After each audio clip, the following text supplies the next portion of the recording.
Everyone wants a perfect smartphone, but we know that there's nothing like a perfect smartphone still. We have flagship smartphones like iPhones, OnePlus 8 Pro, Oppo Find X2 Pro, Samsung Galaxy S20 Ultra, Note 20 Ultra, Moto Edge Plus and ROG Phone 3. But wait, what if I say that there's still one device left that literally kills all other flagship devices as the best value for money smartphone? So you wanna know, right? Let's see what it is all about. By the way guys, if you enjoy our content and want more quality videos like this, so do like, share and don't forget to hit the subscribe button. My name is HD and you are watching TechSpert, so let's get started. Xiaomi announced their ultra flagship device Mi 10 Ultra on August 11th in China as a part of Xiaomi's 10-year anniversary celebrations.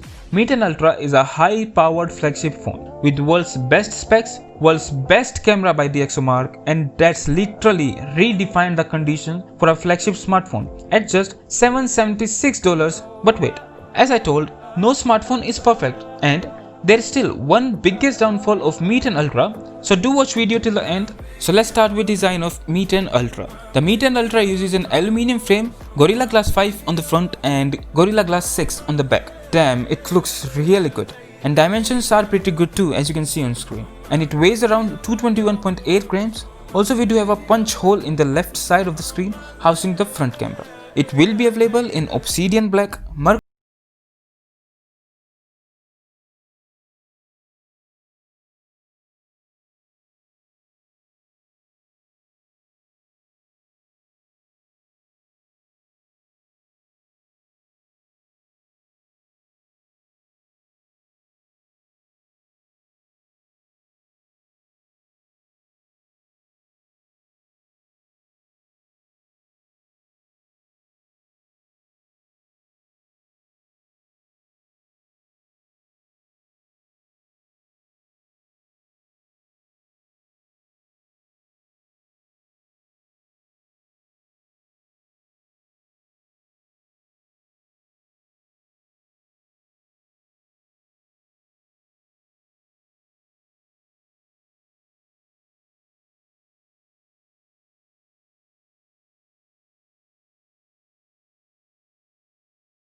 50 watts of wireless charging, and that can charge the device in just 14 minutes.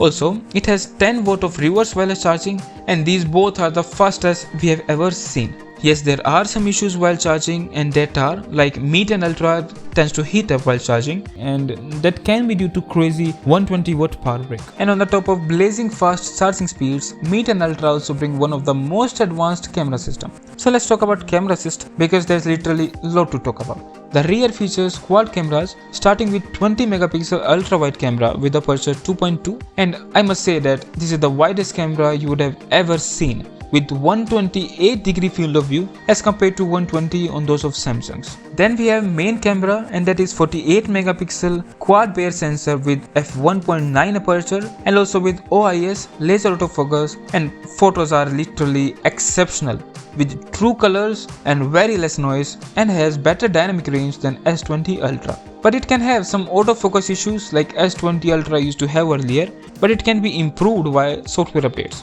But let's not forget the main feature of the whole camera system, and that is 48 megapixel periscope telephoto camera that provides us 5x optical zoom and an insane 120x hybrid zoom. If we quickly compare it with S20 Ultra, then what Xiaomi have done this time, Xiaomi have taken the same sensor and dialed up the magnification from 4x to 5x. Finally, we have a 12 megapixel telephoto one with f2.0 aperture, and that has 2x optical zoom. This camera helps firstly in sharpening the image in zoom range, and secondly to take portraits. And yes, the portraits are good too. Also, it has 8K and 4K video recording on both main camera and 5x telephoto one. Also, Xiaomi have created some cool features with the cameras, and one of them is called as front and back. You can have combinations here, like you can record through front and back cameras both at the same time.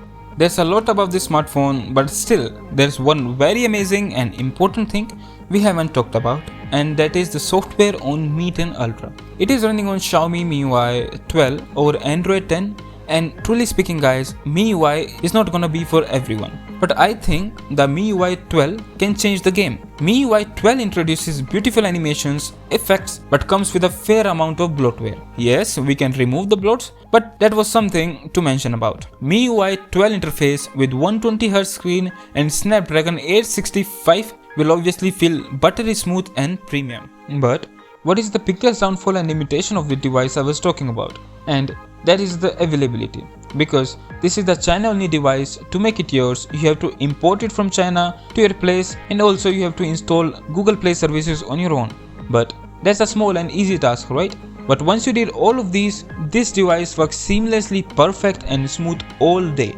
And the best thing is that this device is being sold in China at the price of 5,299 yuan for 8GB RAM and 128GB of storage, and that's around $776, man. And that's the reason I was talking that this is the best and brilliant value for money smartphone in the world.